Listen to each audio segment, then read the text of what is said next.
নমস্কার বন্ধুরা, স্বাগত আমাদের চ্যানেলে। আজকে আমি আপনাদের শাখা পরিধান করতে মা স্বয়ং আবির্ভূত হয়েছিলেন মুর্শিদাবাদের রাজরাজেশ্বরী মা দুর্গা পুজোর ইতিহাস, সেই বিষয়ে তথ্যাবলী প্রদান করব।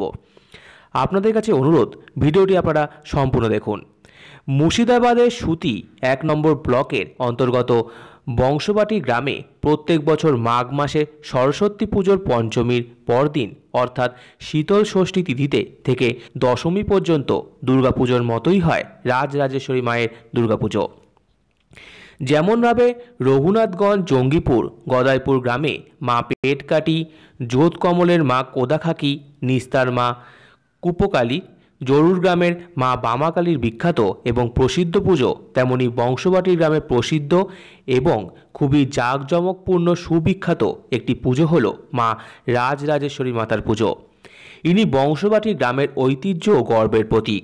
এই পুজো বসন্ত পঞ্চমীর সরস্বতী পুজোর পরদিন অর্থাৎ শীতল ষষ্ঠী তিথি থেকে দশমী পর্যন্ত শারদীয়া দুর্গাপুজোর 4 দিন, অর্থাৎ ষষ্ঠীতে দেবীর ঘট স্থাপন, সপ্তমীতে নবপত্রিকা স্থান, অষ্টমীতে মহাপুজো ও বলিদান এবং অষ্টমী ও নবমী মিলিত সন্ধিক্ষণে মহেন্দ্রক্ষণে চামুণ্ডারূপী দেবী দুর্গার সন্ধি পুজো ও বলিদান প্রথা এবং নবমীতে মহাপুজো ও দশমীতে দেবীর দর্পণ বিসর্জনের মাধ্যমে অনেকটা শারদীয়া দুর্গা উৎসবের রীতিনীতির মতোই বহুকাল ধরে মায়ের আদেশেই ও আশীর্বাদেই চলছে এই বংশবাটি গ্রামে। মা এখানে চতুর্ভুজা ও মায়ের বর্ণ এখানে অতসী ফুলের ন্যায় হলুদ। মা রাজরাজেশ্বরী দেবী অনেকটা দশম মহাবিদ্যার তন্ত্ররূপ ত্রিপুরা সুন্দরী রূপের মতো দেখতে হলেও মা এখানে রাজরানী রূপে পূজিত হয়ে থাকেন।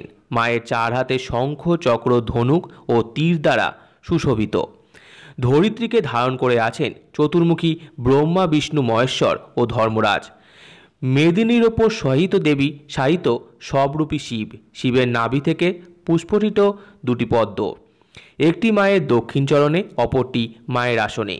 দুপাশে 2টি সখী, 2জন সখী, বামে জয়া, ডানে বিজয়া ও আছে বাহন সিংহ। একচালা দেবীর আবির্ভাব।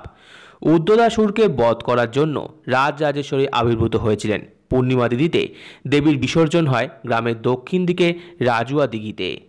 মায়ের পুজোয় প্রচলিত আছে ছাগল, পাঠা ও মহিষ বলিদানের প্রথা। ভক্তদের বিশ্বাস, মায়ের কৃপায় নিধন ধনী হয়ে থাকে, অসুস্থ রোগী সুস্থ হয়ে ওঠে, বন্দী ব্যক্তি বন্দিমুক্ত হয়ে থাকে। মায়ের কৃপায় সকল প্রকার বাধাবিঘ্ন দূর হয়ে থাকে। জনশ্রুতি আছে যে বহু বছর আগে ভিন গায়ে শাখা বিক্রি করতে যাচ্ছিলেন রাতুরি গ্রামের এক শাখারি। পথ যেতে যেতে রাজুয়া দিঘিতে স্থানরত এক তরুণীকে দেখতে পায় সে। শাখারিকে দেখে তরুণী এগিয়ে আসে এবং শাখা পড়তে চায়, কিন্তু পয়সার কথা উঠতেই ওই তরুণী বলে বংশবাটি গ্রামের ভবানন্দ ভট্টাচার্য তার বাবা, তিনি ভট্টাচার্যর বাড়ির মেয়ে, পয়সা যেন তার কাছ থেকেই নিয়ে নেয়। এদিকে তো ভট্টাচার্য দম্পতি ছিল নিঃসন্তান, মেয়ে আসবে কোথা থেকে? তাই শাখারি কথা শুনে প্রথমে অবাক হয়ে গেলেন ভট্টাচার্য দম্পতি এবং পরবর্তীতে ছুটে এলেন রাজুয়া দিঘির পাড়ে। দেখতে পেলেন এক কন্যা রাজুয়া দিঘির মধ্যে দিয়ে চলে যাচ্ছে, শুধু দেখা যাচ্ছে শাখা পরিহিতা 2টি হাত। সঙ্গে সঙ্গে আকাশ থেকে দৈববাণী হলো স্বয়ং দেবী বললেন, হে শাখারি, তোমার ভক্তিতে আমি বড়ই সন্তুষ্ট হয়েছি। তুমি প্রেমপূর্বক আমাকে শাখা পরিয়েছ। যেহেতু আজ থেকে তুমি বিপুল ধনসম্পদের অধিকারী হবে, কোনো অভাব আর তোমার হবে না। শাখারি কান্নায় ভেঙে পড়লেন এবং তার পুরো শাখাভর্তি বাক্স সেই দিঘিতে দেবীর উদ্দেশ্যে ফেলে দিলেন এবং তারপর থেকেই শাখারি হয়ে উঠলেন মা রাজরাজেশ্বরী দেবীর কৃপায় ভক্ত ও বিপুল ধনসম্পদের অধিকারী। আর তারপর থেকেই বংশবাটি গ্রামের ভট্টাচার্য পরিবারে শুরু হয় রাজরাজেশ্বরী মায়ের পুজো। তবে সেই পারিবারিক পুজো এখন সর্বজনীন পুজোয় পরিণত হয়েছে। দেবীর পুরনো মন্দির ভেঙে তৈরি হয়েছে নতুন মন্দির, যার উচ্চতা প্রায় 115 ফিট। সেই শাখারি ও ভট্টাচার্য বাবু মাতৃচরণে নিজেদের জীবনকে উৎসর্গ করেছিলেন, কিন্তু আজ মা রাজরাজেশ্বরী দেবী বংশবাটি গ্রামে হয়ে উঠেছেন ভক্তের ভগবান। মায়ের পুজো যেন সাম্প্রদায়িক সম্প্রীতির মিলন উৎসবে পরিণত হয়েছে। দেবী সকলের কল্যাণকারী ও মঙ্গলময়ী। তো কিভাবে যাবেন?